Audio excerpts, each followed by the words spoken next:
なるほど。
ನಿಧಿ voice ಕೇಳಿಸ್ತಾ ಇದೆಯಾ?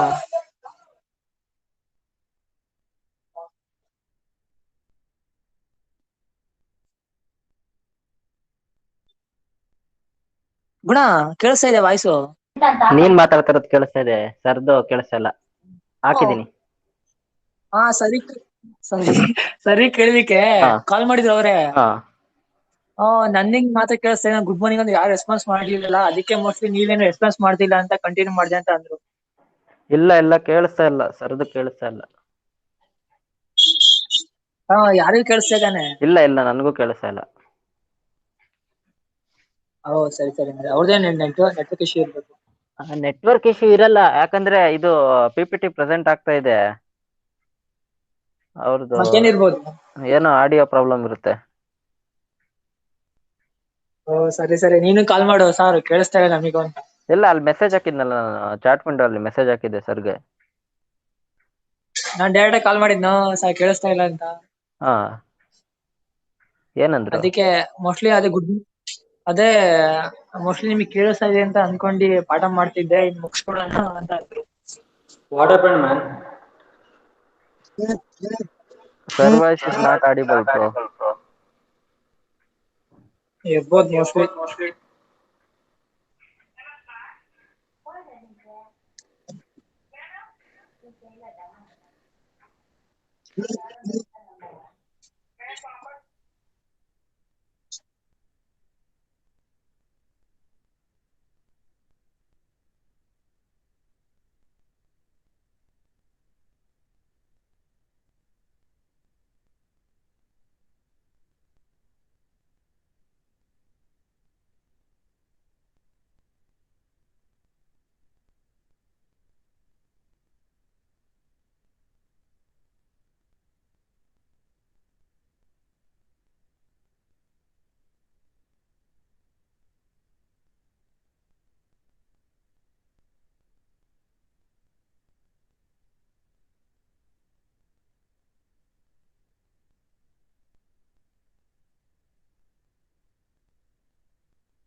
My voice is audible.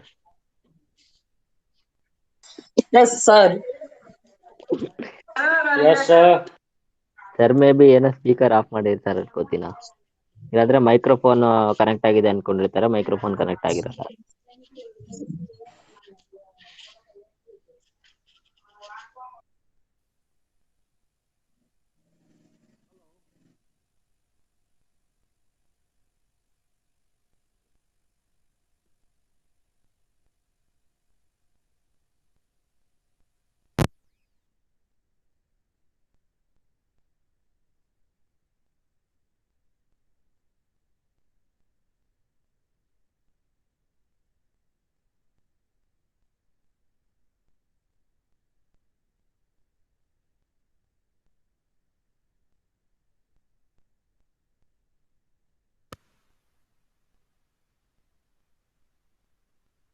Hello.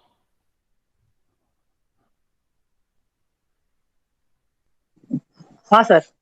Now is it audible? Yes, sir. Now it's Yes, sir. audible. Okay. So whenever such problem exists, please quickly inform me. I thank all of you for informing me. Otherwise, I would have been continued in the same way. So you did not able to listen since beginning. Yes, sir. Since beginning, we didn't hear, sir, anything. In the beginning, I called everybody. I said good morning. Nobody did responded. So then I thought eventually you will respond and it's listening. Okay, we'll quickly restart. Okay. Okay, sir. Good morning to once again all of you, friends. Good We are morning, in sir. the fourth unit. In the fourth unit, we have some of the basics Unix commands, and you have already studied Unix commands, so I will quickly go through them. Mainly, there are some tools like netcat commands and Kali Linux. So, since these commands with respect to netcat or Kali Linux are not mentioned in that, so I hope, and also as referred to the previous question paper, I believe only what is Kali Linux and what are the different features of Kali Linux are available uh, will be asked in the examination. Suppose if they have asked any particular commands, please let me know by referring to the questions papers we will discuss. And since this is the semester, what type of semester, what are the difficulties that you are facing, and even some time due to the network problem, teachers are also facing. Uh, whatever I am just suggesting you as part of the uh, unit 4 may be sufficient, but still if time available, if you want, we can go in depth after completing the unit 4 and completing other tests and other things. I think that is fine. Friends, in Unix command, very first, as per your syllabus, what are command line arguments? Very basic one.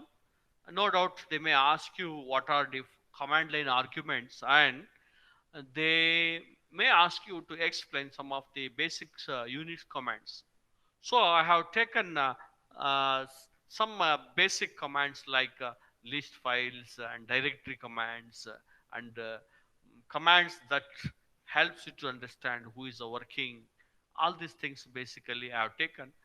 Some I will of the commands I will explain that you need to remember, and some examples if you remember for the Unix command line arguments, that is sufficient as of now. Command line arguments are used to run commands, as you know. Generally, you might have written C or C++ program, especially in Java. Uh, Everybody writes the command line arguments program because Java string, okay, in the main that takes the command line arguments. So you have passed the command line arguments, and in your Unix laboratory also you have passed different parameters at the command line. Please recall that context.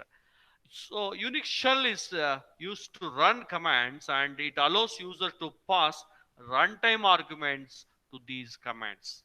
These arguments are known as command line arguments or parameters that allows the user to either control the flow of the command or to specify the input data for the command. So this information is important. Quickly let us see now Unix commands. Okay.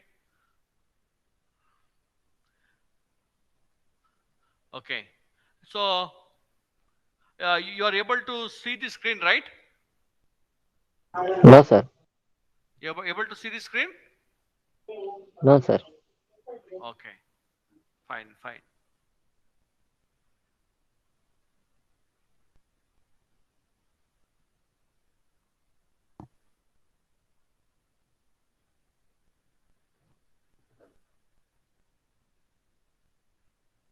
Now you are able to see? Yes, sir. Now it's visible. Okay. Thank you, Paul.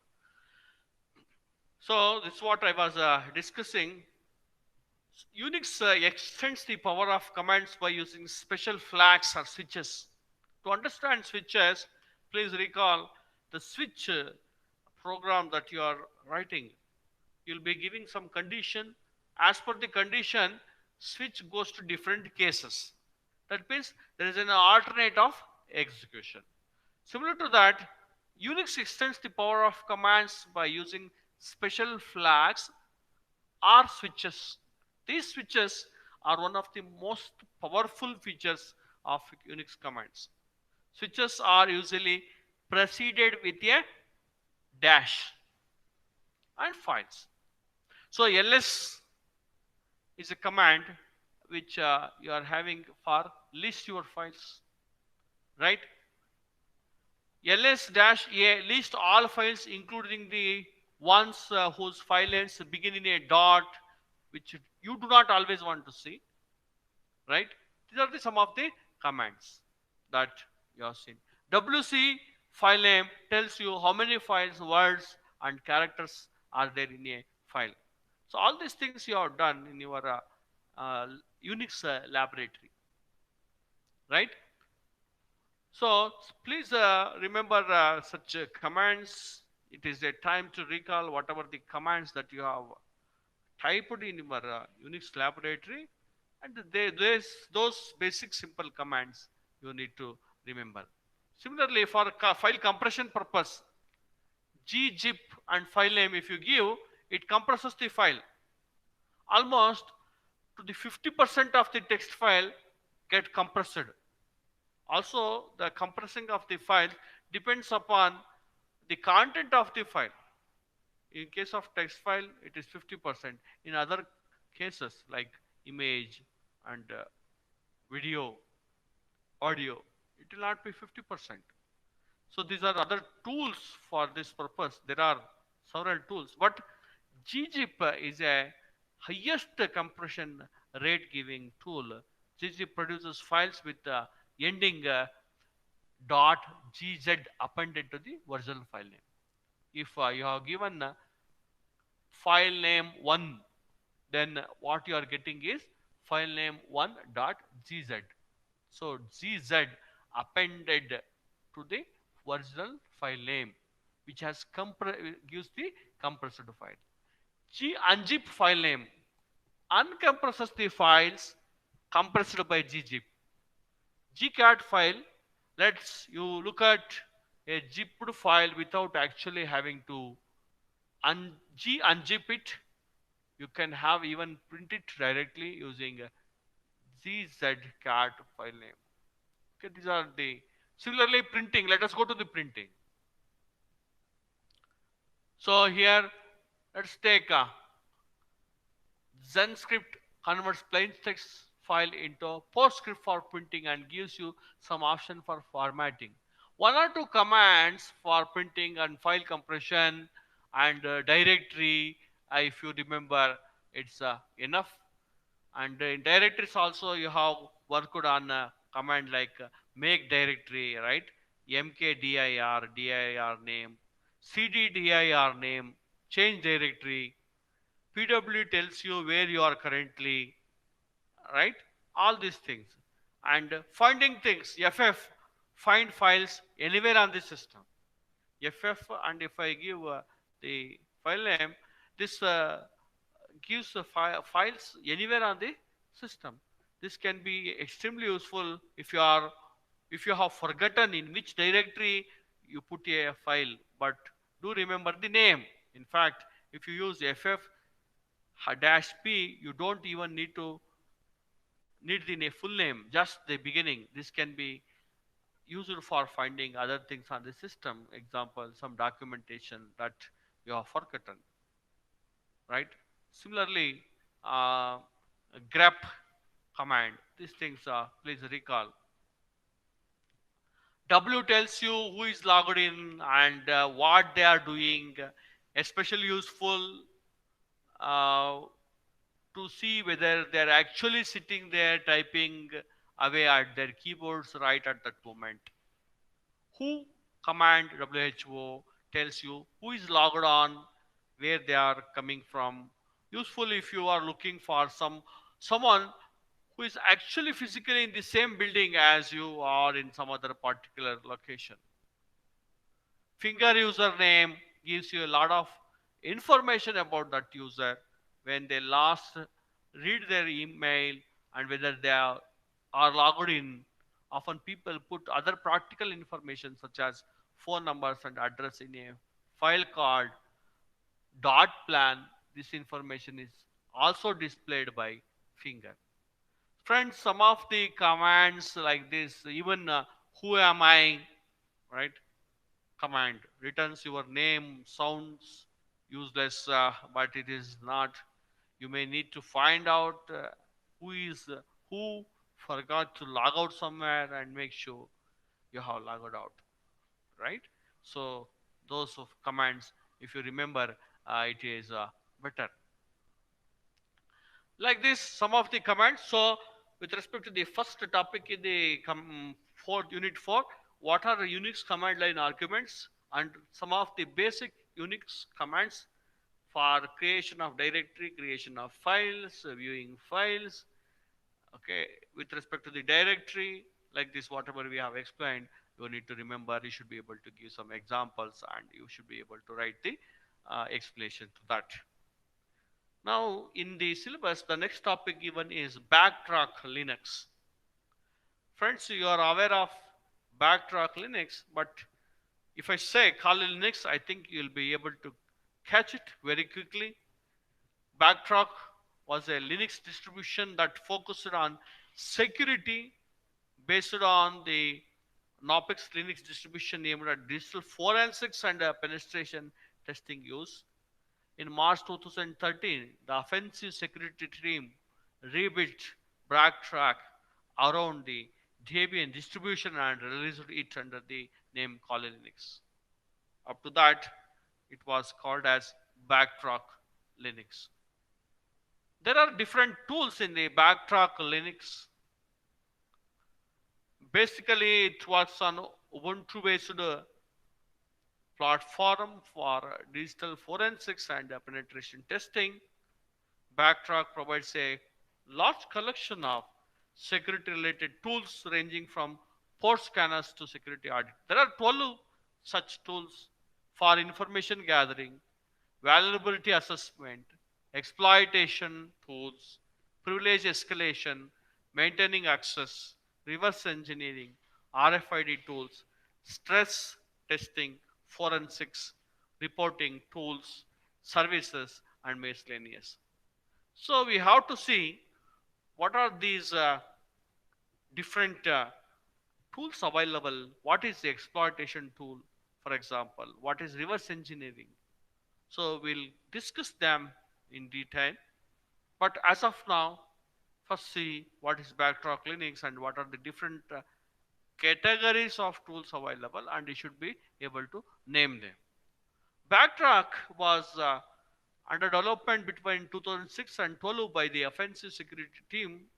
Version up to 3.0 was based on Slacks, and then it has been moved to Ubuntu.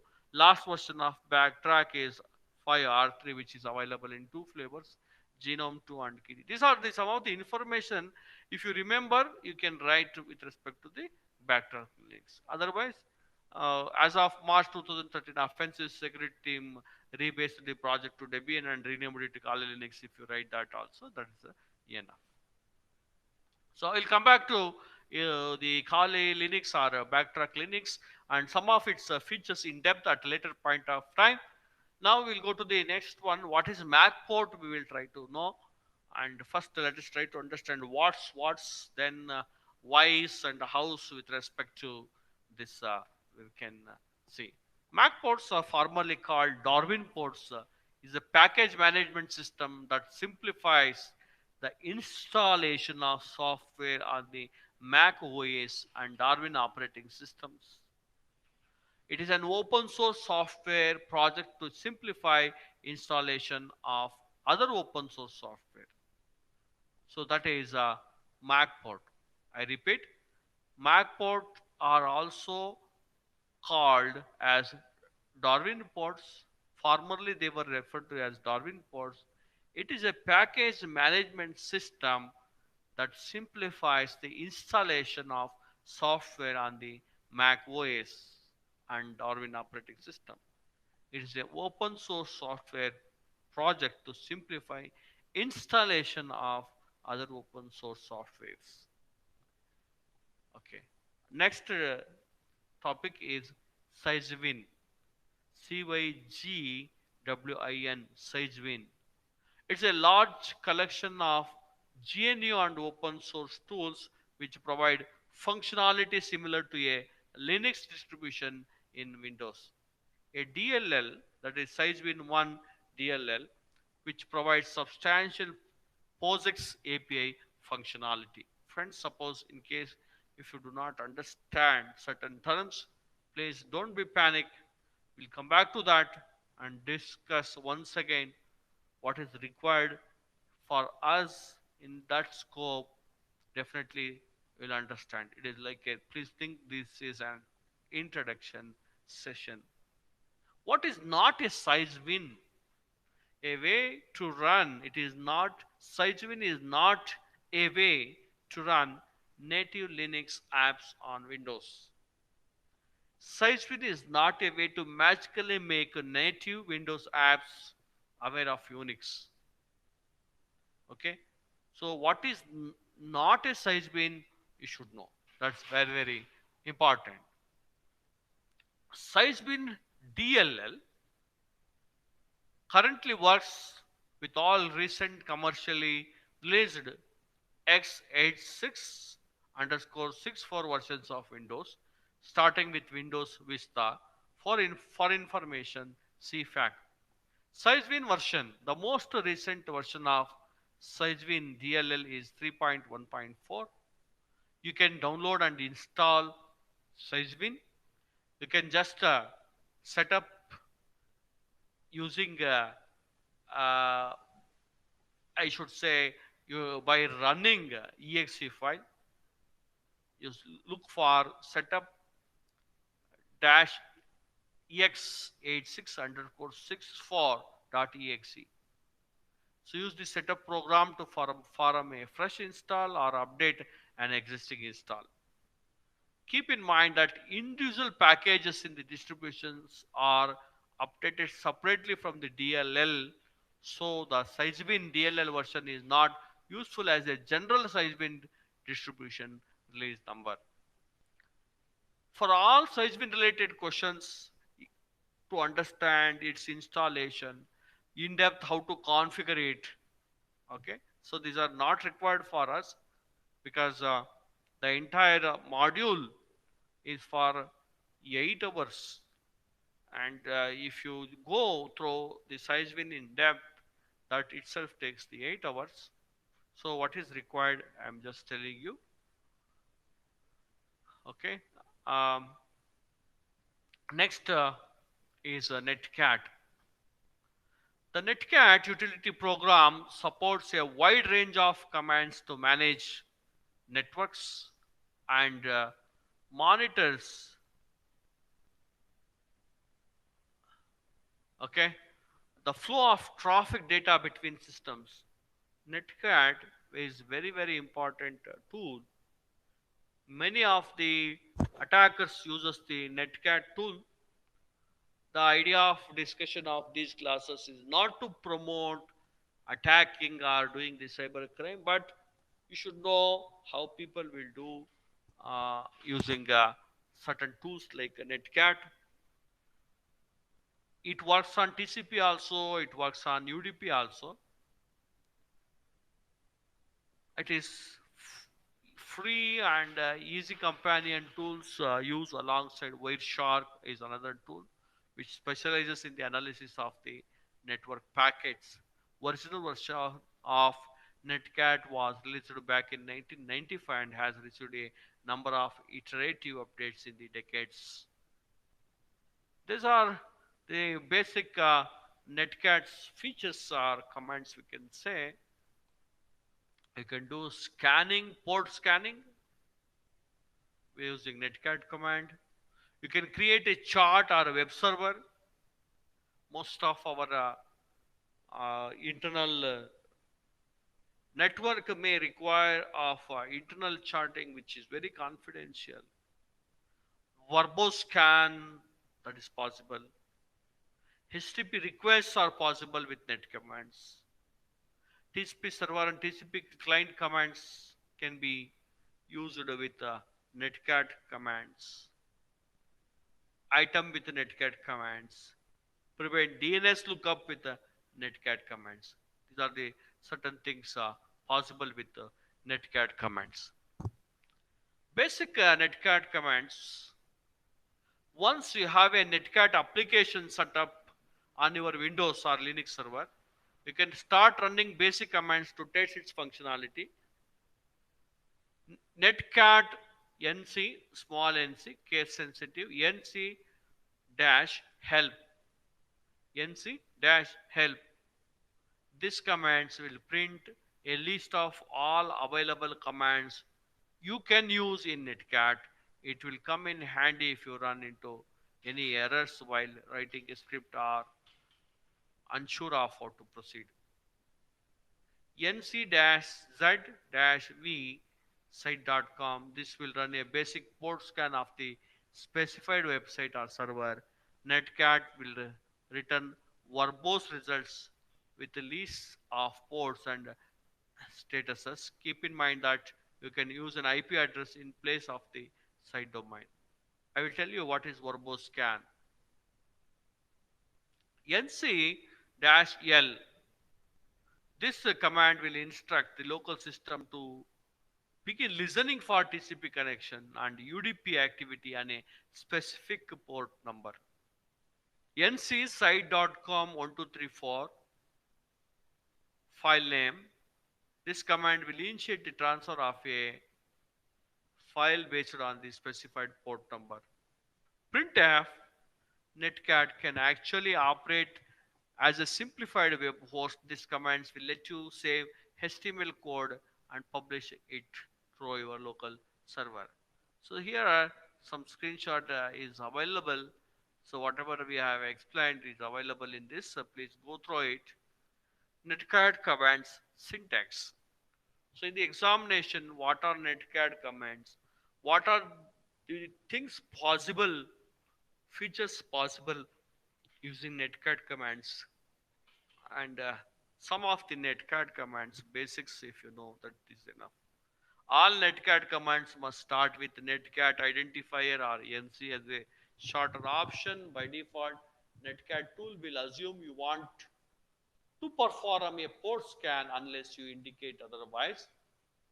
Different option parameters can be used that include U dash U for UDP traffic instead of TCP, dash V for verbose output, dash P to specify a specific port, and dash D to run on full debugging mode. Individual attributes within a netcat commands must be separated with a space. The command prompt will inform you if you have a typo or unrecognized term in your script. Port scanning with netcat commands. When trying to diagnose a network issue or performance problem, executing a port scan with a netcat is a smart first step to take. The scan will check the status of all ports on the given domain or IP address so that you can determine whether a firewall or other blocking mechanism is in place. For that purpose, you are using port scanning. A basic port scan command for an IP address look like this. You should write nc-v space dash n 8.8.8.8.1 hyphen, okay, 1000, like this. Okay.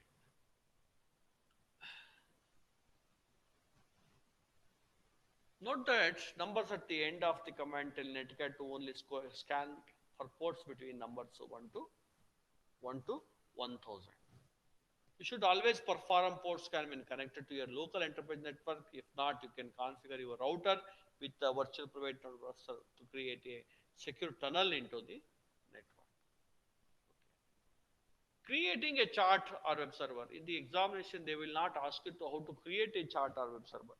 But you should know that using netcat commands, this can be done.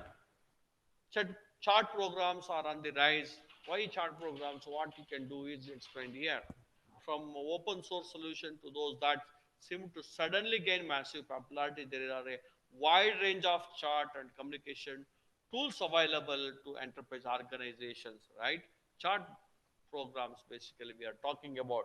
The reality is that some IT experts and system administrators would refer a simple text only solution which is secured. Windows Netcat can actually fill that need, allow for transmission of messages across a local network. To get started, you first need Netcat to start listening on a port number. Make sure not to choose a port that is already in use by another application or service. So the command is shown here, nc, right? This command. Okay. nc localhost 1299. This process can also be used to spin up a basic web server from your local machine. Netcat will function as the web host and allow you to store HTML content which can then be viewed through a web browser. First, create a new text document on your local system and make sure to use valid HTML tags, then save files as index.html and store it in the root of the net command. Since almost all these are to be done using the machine, I don't think this execution part is going to be asked in the main examination. Now, verboscan with netcat commands. Every command you run in netcat will include certain output text to indicate whether it was successful or not. For troubleshooting and debugging purposes, you will want to gather as much information and log as possible while also investing in solutions like Voronezh data alert to detect threats and respond quickly. Voronezh data alert, basically you think it is detecting threats and respond quickly. So that kind of solution. Netcat can help thanks to the verbose parameter which can be added to any basic netcat command. Simply you have to include -v to your command and run it again. Okay. So even this setting tuned netcat will not reveal any kind of your credentials or authentication data. That's very important. But more even the ethical user can use it. Person who committing the crime can use it. A regular person for a good purpose also can use this. HTTP requests with the netcat commands. Netcat to host HTML pages on your local system. Netcat, uh, But the utility program can also be used to make a web request to outside the server. Netcat essentially function as a web browser by obtaining a raw HTML code. Along with a tool like Varonis Edge, Netcat can be helpful for IT professionals who are looking into internet traffic issues or proxies. For those people, it will be helpful. Here is a professional who are looking into uh, internet traffic issues proxies, then you can recommend Netcat. An example of how to obtain HTML content from the Google's homepage can be like this. From the Netcat tool, printf double quotes get case sensitive slash http slash 1.0 r n or ncgoogle.com 80. Note that the port number 80 is required for this type of command since the World Wide Web uses it as a default for TCP IP connection. TCP server and TCP client, although you can use it as a TCP server and for TCP client, although TCP protocol is primarily used for transferring web traffic around the world, it can actually be implemented at a local level for file transfer. To accomplish this, you need to run Netcat from two locations, one that it will act as a server to send the file and one that will act as the client to receive it. So file transfer can be done using Netcat. So run this netcat command on the server instance to send the file over port 1499. So nc-el, or you can call it as a pipe, okay, 1499 file name dot out. Then run this command on the client to accept, receive, and close the connection. Okay, ncserver.com 1499 file name dot in. Make sure to replace server.com with the full host name or IP address of the sending. So these are the some of the things that is possible with netcat commands. In the examination, you have to see what is a netcat command, what are the different commands possible with the netcat. So since specific commands are not given in the syllabus, some commands, if you remember, that is enough. You need not much bother about the particular type of the command. But for example, now some information like this is important. Netcat operates in two modes. Okay. Netcat is one of the most common tool used by hackers to exploit system. It runs on a varieties of system including Windows, Linux, Solaris. Netcat commands operate in two modes, client mode and listener mode. The client always initiates the connection with the listener. All the errors in the client mode are put into standard error. In client mode, it requires the IP address and port of the listener. In listener mode, listener always listens for the connection on a specific port. Its output can be standard output, file, etc. It asks for just a listening port. Friends, I will stop at this stage. Thank you for patiently listening. Attend some two more classes. Will be able to complete the entire syllabus. Thank you.